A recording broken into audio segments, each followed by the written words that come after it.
అందరికీ నమస్కారం, శుభోదయం. Welcome to profit master. ఇవాళ 17th మే ఫ్రైడే. ఈ వీకెండ్ రోజున ఇంటర్నేషనల్ మార్కెట్స్లో పర్ఫార్మెన్స్, అలాగే మన మార్కెట్స్ మీద ఇంపాక్ట్ ఎలా ఉంటుందన్న అంశాలు ఒకసారి చూద్దాం. So China retail sales investment data miss expectations in April నెలలో అనుకున్నంతగా ఇన్వెస్ట్మెంట్ డేటా కానీ రీటైల్ సేల్స్ కానీ లేదు అని చైనా నుంచి సంకేతం. ఇప్పుడే గణాంకాలు రిలీజ్ అవుతున్నాయి. హాంకాంగ్, షాంఘై రెండు కొద్దిగా పాజిటివ్ టు ఫ్లాట్ బయాస్తో ట్రేడ్ అవుతుంటే కాస్పీ 30% మేర నష్టాలతో, నిక్కాయ్ దాదాపుగా 0.3% నష్టాలతో ట్రేడ్ అవుతుంది. యుఎస్ మార్కెట్స్లో లాస్ట్ ట్రేడింగ్ సెషన్ రోజున ఫస్ట్ టైం ఒక 40,000 మార్క్ని డౌ జోన్స్ క్రాస్ చేసినప్పటికీ కొద్దిగా బలహీనపడింది. తర్వాత గరిష్ట స్థాయిల దగ్గర S&P 500 అండ్ నాస్డాక్ 2% మేర నష్టాలను నమోదు చేశాయి. ఆయిల్ బ్రెంట్ క్రూడ్ $83 పైన ట్రేడ్ అవుతుంది, $84 దగ్గర. గోల్డ్ $2,381 దగ్గర ట్రేడ్ అవుతుంది. China retail sales investment data miss expectations in April. Modi's strong man rule raises questions about India's democratic decline as he seeks a third term. So democratic decline అవుతోందని చెప్పి so CNBC ఎందుకు మరతగా బాధపడుతోంది. Gold, silver, platinum red hot rally still has further to go, status say. So first పేజ్లో international markets నుంచి ఉన్న updates అయితే ఇవి. సో శేషి గారు నిన్న కూడా మాట్లాడుతూ పర్సనల్గా మేము మాట్లాడుతున్నప్పుడు ఒక మంచి మోడల్ పోర్ట్ఫోలియో లాంటిది ఒకటి సిద్ధం చేశాను, ఎప్పుడెప్పుడు ప్రజెంట్ చేద్దామని ఆతృతగా ఉన్నట్టు చెప్తున్నారు. సో ఒక మోడల్ లాంటిది sector specific and stock specific లాంటి అంశాలన్నీ కూడా క్రోడీకరిస్తూ రెగ్యులర్ అంశాలతో అంటే fundamental analysis and business plans, business identifications, trend ఎలా క్యాచ్ చేయాలి, ఎప్పుడు ఎంట్రీ అవ్వాలి, ఎక్కడ ఎగ్జిట్ అవ్వాలి అనే అంశాలన్నీ తెలుసుకోవడంతో పాటు సో ఈ అంశాలు కూడా ఒక పోర్ట్ఫోలియో లాంటి డిజైన్ ఎలా చేసుకోవాలనే అంశాలు కూడా శేషు గారు వివరించబోతారు. అది కూడా మీరు తెలుసుకోవచ్చు. సో ఖచ్చితంగా వచ్చే ప్రయత్నం అయితే చేయండి. సో ఎగ్జైటింగ్ సెషన్గా ఉంటుంది. ప్రతిసారి మనం ఎప్పుడు ఏ సెషన్ పెట్టినా కూడా అందులో ఏదో ఒక వినూత్నత అయితే ఉంటుంది. మీరు పెట్టే డబ్బుకి, మీరు పెట్టే పెట్టుబడి, మీరు కేవలం పెట్టే అమౌంట్ 2,500 రూపాయలు అని అనుకోవద్దు. మీరు పెట్టే డబ్బు కంటే మీరు పెట్టే సమయం ఇన్వెస్ట్మెంట్ మీది.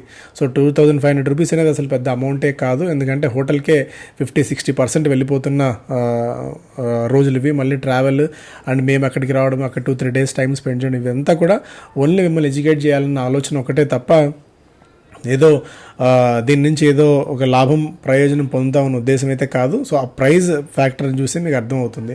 సో ఈ బెనిఫిట్ని, ఈ ఆపర్చునిటీ మీరు అందరూ తీసుకునే ప్రయత్నం చేయండి. విజయవాడ చుట్టుపక్కల అట్లీస్ట్ 150-200 కిలోమీటర్స్ రేడియస్లో, ఎందుకంటే మార్నింగ్ వచ్చి మళ్ళీ మీరు ఈవినింగ్ వెళ్ళిపోయే అవకాశం ఉంటుంది. కాబట్టి ఖచ్చితంగా దీన్ని, ఈ అవకాశాన్ని సద్వినియోగం చేసుకున్న ప్రయత్నం అయితే చేయండి. మళ్ళీ రాబోయే కనీసం ఒక 3 నెలల పాటు ఇప్పటికిప్పుడు మళ్ళీ ఈవెంట్స్ పెట్టే ఆలోచన కూడా ఏమీ లేదు మనకి. ఎందుకంటే కొత్త గవర్నమెంట్ ఫామ్ అవ్వడం, మళ్ళీ బడ్జెట్, ఎలక్షన్స్, ఇవన్నీ చాలా టైం టేకింగ్ ఒకటి, అండ్ ఇతరతర కార్యక్రమాలు కూడా ఉన్నాయి. కాబట్టి సో ఈలోపు ఖచ్చితంగా హాజరయ్యే ప్రయత్నం అయితే చేయండి. రిజిస్ట్రేషన్ ప్రక్రియ వేగవంతంగా కొనసాగుతోంది. డీటెయిల్స్ అన్నీ కూడా ఈ నెంబర్కి ఫోన్ చేసినా, మీరు వాట్సాప్ చేసినా కూడా మీకు వివరాలు తెలుస్తాయి. అండ్ స్టాక్స్ పరంగా చూస్తేనేమో మనకి ఇవాళ Zee entertainment, JSW steel, Godrej, Glaxo, Sobha ఫోకస్లో ఉండబోతున్నాయి. ఎందుకంటే కంపెనీస్ అన్ని కూడా రిజల్ట్స్ అనౌన్స్ చేయబోతున్నాయి. వోడాఫోన్ 7,675 కోట్ల రూపాయల నికర నష్టాల్ని అనౌన్స్ చేసింది. గతంతో పోలిస్తే దాదాపు 1,100-1,100 కోట్ల రూపాయలు ఎక్కువ నష్టం. ఇంకా బయోకాన్ లాభాల్లో 57% మేర క్షీణత నమోదైంది. IIFL సెక్యూరిటీస్ 180 కోట్ల రూపాయల నికర లాభాలను అనౌన్స్ చేసింది. త్రివేణి టర్బైన్ 76 కోట్ల రూపాయల నికర లాభాలను అనౌన్స్ చేయగా, PB ఫిన్టెక్లో కొంతమంది ఎగ్జిక్యూటివ్స్ వాటాలను విక్రయిస్తున్నారు. అదాని పోర్ట్స్ నుంచి నార్వే లార్జెస్ట్ బ్యాంక్ ఎక్స్క్లూడ్ అంటే వాళ్ళ ఫండ్ మొత్తం వైదొలిగింది అదాని పోర్ట్స్ నుంచి. Reliance retail has entered into long term partnership with UK's online fashion retail ASOS. So okay, economic times first పేజ్లో India eyes more Chabahar like pacts. Sonowal shipping మంత్రి చెప్తున్నారు. ఇంకా ఏదైతే చాబహార్ పోర్ట్ని మనం మేనేజ్ చేయడానికి ఒప్పందం కుదుర్చుకున్నామో అలాంటివి మరిన్ని చూస్తాం. లాజిస్టిక్స్ అండ్ మ్యారిటైమ్ని మరింతగా పెంచే ప్రయత్నం చేస్తామని చెప్పి ఆయన చెప్తున్నారు. Bidding wars back, Jio move signals a spectrum of possibilities. ఇక్కడ మళ్ళీ బిడ్డింగ్ ప్రక్రియ ప్రారంభమైంది. స్పెక్ట్రమ్ కొనుగోలు చేయడానికి మళ్ళీ వేగవంతంగా పెద్ద 3 కంపెనీల్లో ఉన్న ఈ 2 కంపెనీలు వేగంగా పావులైతే కదిపే ప్రయత్నం చేస్తున్నాయి. Green with envy, now ONGC, NTPC arm a bid for Ayana. Okay. And silver shining playbook peak 100K in sight. So use in EVs and solar panels drives up prices. ఇక్కడ సిల్వర్ ప్రైజెస్ దాదాపు 88,000 రూపాయలు, ₹1,00,000 మార్క్ని ఈజీగా చేరుకునే అవకాశం ఉంది అన్నట్టుగా ఒక సంకేతం ఇక్కడ మనకు తెలుస్తుంది. ఎందుకంటే ఎలక్ట్రిక్ వెహికల్స్లో కానీ సోలార్ వెహికల్ ప్యానల్స్లో కానీ కొద్దిగా సిల్వర్ యూసేజ్ ఉండబోతోంది. ఇండస్ట్రియల్ యూసేజ్ కూడా ఉంది కాబట్టి పరోక్షంగా డిమాండ్ పెరుగుతుంది. టీ ధరలు మరింతగా పెరుగుతున్నాయి. ప్రీమియం టీ ప్రైజెస్ మరింతగా పెరిగాయి. ఎందుకంటే హీట్ కారణంగా టీ లీవ్స్ అనేది క్వాలిటీ లేవు అండ్ అనుకున్నంతగా ప్రొడక్షన్ కూడా లేకపోవడం వల్ల ధరలు మరింతగా టీ రేట్లు పెరుగుతున్నాయి. Entry segment two wheelers flick recovery signal, industry bullish and sustained trend. So చాలా కాలం తర్వాత మళ్ళీ కోవిడ్ తర్వాత ఇప్పుడిప్పుడే మళ్ళీ పూర్తి స్థాయిలో two wheeler companies sales especially entry సెగ్మెంట్లో సేల్స్ బాగా పెరుగుతుంది. ఇదొక పాజిటివ్ సంకేతంగా చూడాలి. ఎకానమీ రికవరీ అవుతుందనేందుకు ఇదొక ఫస్ట్ సిగ్నల్గా చూడాలి. ఈసారి వర్షాలు అనుకున్నంతకంటే ముందే వస్తున్నాయి. సో అనుకున్నంత వర్షపాతం కనుక నమోదవుతే రూరల్ కూడా చాలా స్ట్రాంగ్గా డెవలప్ అవుతాయి. సో ఎఫ్ఎంసీజీ కంపెనీస్ ఇలా టూ వీలర్ కంపెనీస్ ఇవన్నీ కూడా మరింత బెనిఫిట్ తీసుకునే అవకాశం అయితే ఉంది. సో అయితే ప్రభుత్వాలు చెప్పే 5 కిలోల బియ్యం, 10 కిలోల బియ్యం ఇవన్నీ ఇవ్వడం వల్ల పేదరికాన్ని దూరం చేయలేము. సో ఇలాంటి మాటలు, ఇలాంటి ప్రకటనల వల్ల లాభం అయితే ఏమి ఉండకపోవచ్చు. Short covering led rally in last leg turns Dalal street green అనే డల్ డే. నిన్న వాస్తవానికి యుఎస్లో ఇన్ఫ్లేషన్ కొద్దిగా బలహీనపడింది, అదొక పాజిటివ్ సంకేతం అనుకున్నప్పటికీ బట్ షార్ట్ కవరింగ్ అంటే మనం ముందు నుంచి కూడా చెప్తున్నట్టు షార్ట్స్ విపరీతంగా బిల్డప్ అయి ఉన్నాయి. ఆ షార్ట్స్ని కవర్ చేసుకునే ప్రయత్నం వల్ల మార్కెట్స్ నిన్న సడన్గా స్పర్ట్ తీసుకుంది. దీనితో ఐటీలో కొద్దిగా buying support, Axis bank, HDFC, LNT వాటిలో బయింగ్ సపోర్ట్ రావడం వల్ల మార్కెట్స్ నిన్న సడన్గా అప్టిక్ అయితే తీసుకుంది. అయితే నిన్న ఒక్కదాన్ని దీన్ని బేస్ చేసుకొని మనం దీన్ని పాజిటివ్ సంకేతంగా చూడలేం. నౌకరీ పేరెంట్ కంపెనీ ఇన్ఫోఎడ్జ్ 60 కోట్ల రూపాయల లాభాల్ని అనౌన్స్ చేసింది. గత ఏడాది ఇదే సమయానికి 273 కోట్ల రూపాయల నష్టాన్ని అనౌన్స్ చేసిన కంపెనీ మళ్ళీ రికవరీ అవ్వడం చూస్తున్నాం.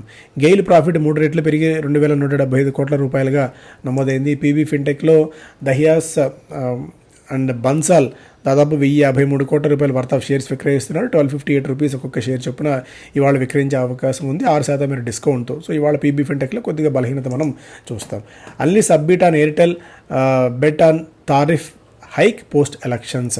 సో ఎయిర్టెల్ కొద్దిగా బలహీనమైన షో ఇచ్చినప్పటికీ కూడా సో ఈ మళ్ళీ స్పెక్ట్రమ్ కానీ ఆర్ఎల్సీ తారిఫ్ ధరలు పెరిగే అవకాశం ఉండడం ఇవన్నీ కూడా లాంగ్ రన్లో ఎయిర్టెల్కి మరింత బూస్టింగ్ ఇచ్చే అవకాశం ఉందనేది most of the analyst community మాట. After rooftop scheme plan in works to drive solar pumps. ఇక్కడ ఎలా అయితే సూర్యరోషిని, పిఎం సూర్యఘర్ ముఫ్త్ బిజిలీ యోజన స్టార్ట్ చేశారు, అలాగే పిఎం కుసుమ్ అనొక కొత్త స్కీమ్ పెట్టి సోలార్ పంప్స్ని ఇచ్చే విధంగా ప్రభుత్వం ప్రయత్నాలు చేస్తోంది అన్నట్టుగా ఒక అప్డేట్ ఇక్కడ చూడవచ్చు. Skymet says monsoon may hit Kerala on June 1. So ఇంకా ముందుగానే ఋతుపవనాలు దేశంలోకి అడుగుపెట్టే అవకాశం చాలా స్పష్టంగా కనిపిస్తోంది.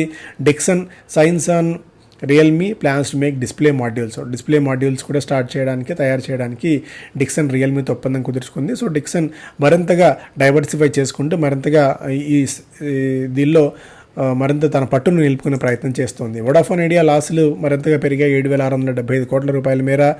రెవెన్యూ 10,610 crores ఉంది. గతంలో Q3లో 673 crores ఉన్నది, అది మరింతగా బలహీనపడింది. లాస్ 6,986 ఉన్నది 7,675కి వచ్చింది. Average revenue per user 145, 146. ఎప్పుడైతే ఇది 180, 190 వెళ్తుందో అప్పుడే వోడాఫోన్ ఐడియా ఇక్కడి నుంచి నిలబడే అవకాశం మరింత ఎక్కువగా ఉంటుంది. సబ్స్క్రైబర్స్ మరో 10 లక్షల మంది సబ్స్క్రైబర్స్ క్వార్టర్ గత 3 నెలల కాలానికే తగ్గిపోవడం అనేది కొద్దిగా ఆందోళన కలిగించే విషయం వోడాఫోన్ ఐడియాకి. అలంబిక్ మరొక 25 డ్రగ్స్ని యూఎస్ మార్కెట్లో లాంచ్ చేయబోతోంది. సో చాలా బిజీగా ఉంది.